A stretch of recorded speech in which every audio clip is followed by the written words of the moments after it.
Hi folks, welcome to Jacob's Kitchen. இன்றைக்கி நம்ம வீடியோவில் ஒரு சூப்பரான தக்காளி சட்னி எப்படி வைக்கிறதுன்னு தான் பார்க்க போகிறோம்.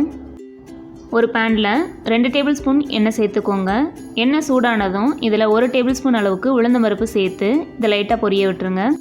இப்போ 1 டேபிள் ஸ்பூன் அளவுக்கு கடலைப்பருப்பு சேர்த்துக்கோங்க. சேர்த்துட்டு இது லைட்டாக வறுத்து விட்டுக்கோங்க. இது கருகிடக்கூடாது, கருகிருச்சுன்னா கசந்து கிடக்கும். ஸோ பொன்னிறம் ஆகிற வரைக்கும் லைட்டாக வறுத்து விட்டுக்கோங்க.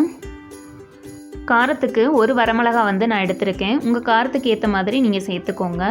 அது கூட ஒரு பெரிய வெங்காயத்தை சின்ன சின்ன பீசஸாக கட் பண்ணி சேர்த்துட்டு இதை ஒரு தடவை கலந்து விட்டுருங்க. வெங்காயம் ஓரளவு வதங்கிருச்சு. இப்போ இதில் ஒரு துண்டு இஞ்சி, 2 வெள்ளைப்பூடு பல் இதை சின்ன பீசஸாக கட் பண்ணி சேர்த்துட்டு இதை ஒரு தடவை வதக்கி விட்டுருங்க. இப்போ இதில் ஒரு கொத்து கருவேப்பிலை, கொஞ்சம் போல் கொத்தமல்லி இலை, கொஞ்சம் புதினா இலையை சேர்த்துட்டு இது பச்சை வாசம் போய் சுருங்குற வரைக்கும் வதக்கி விட்டுருங்க. நம்ம தனித்தனியாக இதை சட்னியாக பண்ணுறதுக்கு இந்த மாதிரி செஞ்சு சாப்பிட்டிங்கன்னா இதனுடைய டேஸ்ட்டும் டிஃப்ரெண்ட்டாக இருக்கும். எல்லாமே சேர்த்து சாப்பிட்ட மாதிரியும் இருக்கும். நீங்கள் இது கூட தேங்காயும் சேர்த்துக்கலாம், அதுவும் ரொம்பவே நல்லாயிருக்கும்.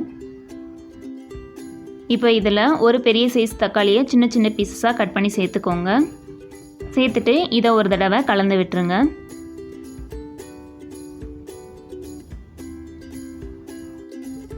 இதில் 1/2 டீஸ்பூன் அளவுக்கு உப்பு சேர்த்துட்டு தக்காளி எல்லாம் நல்லா மசிகிற அளவுக்கு வதக்கி விட்டுருங்க.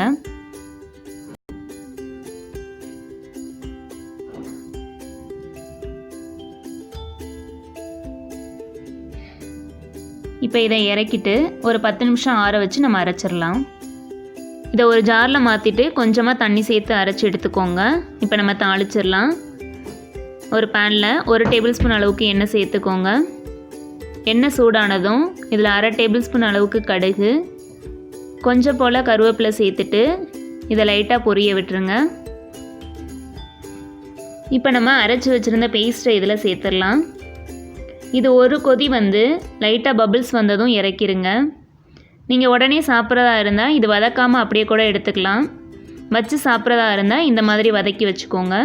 இது தோசை, இட்லி இது ரெண்டுக்குமே ரொம்பவே நல்லாயிருக்கும். நம்மளுடைய சூப்பரான அண்ட் டிஃப்ரெண்ட்டான தக்காளி சட்னி ரெடி ஆயிடுச்சு.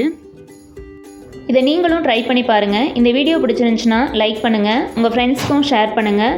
மறக்காமல் ஜேக்கப்ஸ் கிச்சனுக்கு சப்ஸ்கிரைப் பண்ணிடுங்க. தேங்க்யூ.